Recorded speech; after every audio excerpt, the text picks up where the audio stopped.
Assalamu alaikum students. Now we are going to start exercise 7.2. In this question we will discuss about midpoint and the demonstrations related with the midpoint. Now in question number 1 we have to find the midpoint of the line segment joining the given points. आपको ये एक line segment है जिसके दो points उस line segment को join कर रहे हैं. You have to find out the midpoint of the given line segment. Okay, अब midpoint का formula क्या है हमारे पास x1 plus x2 upon 2 comma y1 plus y2 upon 2 यानी कि ये जो हमारे पास कोऑर्डिनेट्स होंगे you will discuss it like जैसे डिस्टेंस फार्मूले में हमने किया था ना x1 y1 और ये है x2 y2. अब इनका मिड पॉइंट क्या होगा उसको हम m से लिख रहे हैं that is 2 plus 5 x1 plus x2 divided by 2 and then y1 5 plus y2 2 plus 6 x1 plus x2 divided by 2 y1 plus y2 divided by 2. अब 2 प्लस 6 हमारे पास हो गया है 8 अपॉन 2 5 प्लस 9 14 अपॉन 2. तो हमारे पास मिड पॉइंट क्या बन जाएगा 2 1 ज़ा 2 2 4 ज़ा 8 2 7 ज़ा 14 4,7 ये हमारे पास इसका मिड पॉइंट आ जाएगा. Likewise in the second one we have x1 -1 y1 0 x2 2 y2 2 -1 plus 2 divided by 2 0 plus 2 divided by 2. ये आ गया हमारे पास 1/2 कोमा 2/2 1/2 यानी कि हाफ है तो ये बन गया 0.5 एंड ये कटिंग होके हमारे पास आ गया 1. Same goes for the third one. अब इसको भी आप प्लस कर लेंगे 1.4 plus 2.6 divided by 2 minus 1.5 plus 3.5 divided by 2. 1.4 plus 2.6 4.0 divided by 2 3.5 minus 1.5 2.0 divided by 2.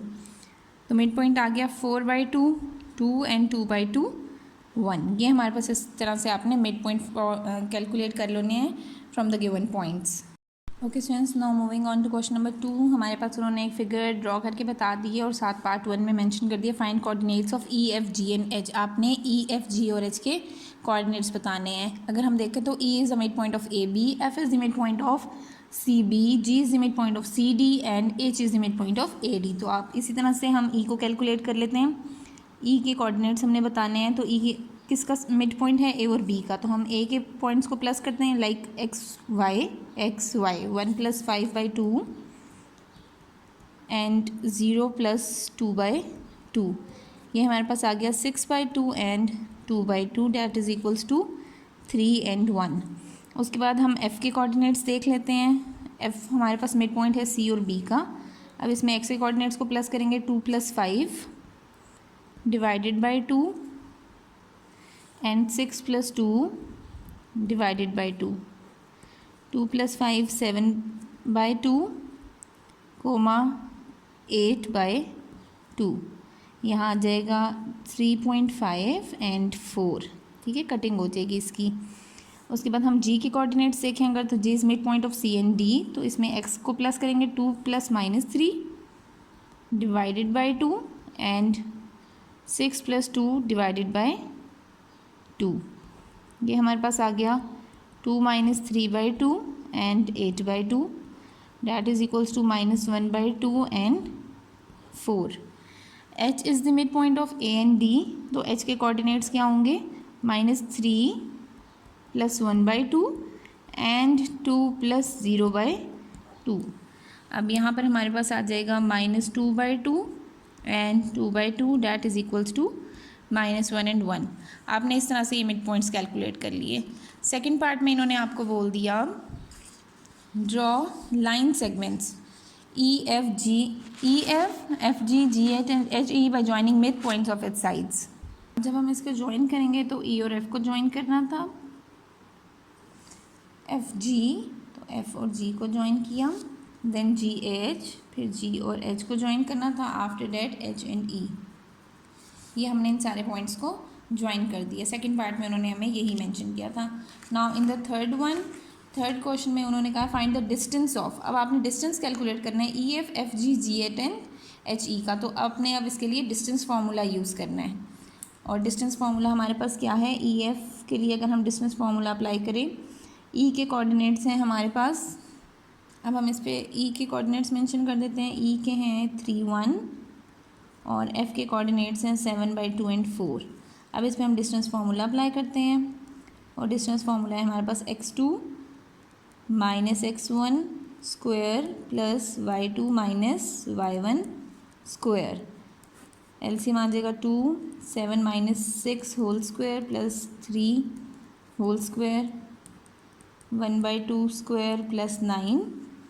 हमारे पास ई एफ आ गया 1/4 प्लस 9, एलसीएम आ गया 4, 1 प्लस 4 9 36, √37/4 दैट इज़ इक्वल्स टू √37/4। इसके बाद हम चेक कर लेते हैं एफ जी का, ठीक है। डिस्टेंस फार्मूला इसी तरह से अप्लाई करेंगे एफ जी के लिए भी, जी एच के लिए भी। यहाँ पे मैंने डिस्टेंस कैलकुलेट कर लिया एफ जी का भी और जी एच का भी। यहाँ पर देखें √37/2 √4 2 बन जाना था और यहाँ भी √37/2, ये दोनों हमारे पास सेम आ गए। और एफ जी का और यहाँ से एच ई का, ये दोनों डिस्टेंसेस हमारे पास सेम आ गए। तो जब दो हमारे पास इक्वल लेंथ्स आ जाती हैं तो वो हमारे पास किसको रिप्रेजेंट करती हैं, वो रेक्टेंगल को रिप्रेजेंट करती हैं। तो यहाँ पे अब उन्होंने 4th पार्ट में बोला हुआ है किस the type of quadrilateral E F G H. तो टाइप ऑफ क्वाड्रिलेटरल कौन सी बन गई है, the type of quadrilateral is rectangle. तो रेक्टेंगल की ये सिचुएशन होती है ना जिसमें हमारे पास दो साइड्स बराबर होती हैं। तो हमारे पास ई एफ जी एच के बराबर था और एफ जी हमारे पास एच ई के बराबर था। So this is the type rectangle of a quadrilateral E F G H. Okay, so now in the third question you have to check by using the midpoint formula whether the diagonals of trapezium this with vertices these bisect each other or not। आपने check करना है कि trapezium के diagonals एक दूसरे को bisect करेंगे या नहीं। डायगनल्स तो ऑपोजिट एजेस को ज्वाइन करने से बनते हैं ना। तो अब यहाँ पे हमारे पास P और R का एक मिड पॉइंट होगा और एक S और Q का मिड पॉइंट होगा। सो आपको क्या चीज़ कैलकुलेट करनी है, मिड पॉइंट ऑफ PR, एक ये कैलकुलेट करना है और सेकंड हमने कैलकुलेट करना है मिड पॉइंट ऑफ QS। अगर हमारे पास ये मिड पॉइंट इक्वल आ गए तो हम कहेंगे yes diagonals bisect each other. Mid sem आने का मतलब है कि वो एक ही पॉइंट पर मीट करना। तो बाइसेक्शन यही होती है कि दो लाइंस एक ही पॉइंट पे एक दूसरे को ज्वाइन करी हो या कट करी हो। अगर हमारे पास सेम आ गए तो हम कहेंगे डायगोनल्स बाइसेक्ट ईच अदर, और अगर सेम नहीं आते तो हम कहेंगे diagonals does not bisect each other. तो मिड पॉइंट ऑफ PR के लिए आपको इन दोनों के एक्स पॉइंट्स को ऐड करना है। 1 + 7 divided by 2 and 0 + 4 divided by 2. This will be 8/2 and 4/2. 4 and 2 mid point of PR आ गया हमारे पास 4 and 2। अब मिड पॉइंट ऑफ QS, अब QS का मिड पॉइंट कैलकुलेट करना है। 6 + -1/2 एंड 4 + 0/2। ये हमारे पास आ गया 6 - 1/2 एंड 4/2। तो ये आ गया 5/2 एंड 2। तो 5/2 and 4/2 are not same. So हम लिखेंगे diagonals do not bisect each other. ये हमारे पास इसका कंक्लूजन होगा। Now in question number 4 you have to find out if vertices of rhombus are these show that diagonals bisect each other. आपने ये बताना है कि इसके डायगोनल्स एक दूसरे को बाइसेक्ट करेंगे। वर्टिसेस हैं, उन्होंने ये कह दिया कि ये वर्टिसेस हैं, ठीक है। अब इसके डायगोनल्स बाइसेक्ट करें, आपको ये बताना है। बाइसेक्ट करने का मतलब है कि A से C तक का डिस्टेंस और D से B तक का डिस्टेंस एक ही आना चाहिए, सेम होना चाहिए, ठीक है। और आपने साथ उसके डायगोनल्स की लेंथ भी फाइंड करनी है, यानी कि डिस्टेंस फार्मूला से AC का डिस्टेंस और BD का डिस्टेंस भी कैलकुलेट करना है। बाइसेक्शन के लिए जब चेक किया तो दोनों के मिड पॉइंट सेम आर थे। So it means diagonals bisect each other at point -1 and 1। और इसकी लेंथ हमने बाय डिस्टेंस फार्मूला भी कैलकुलेट कर ली।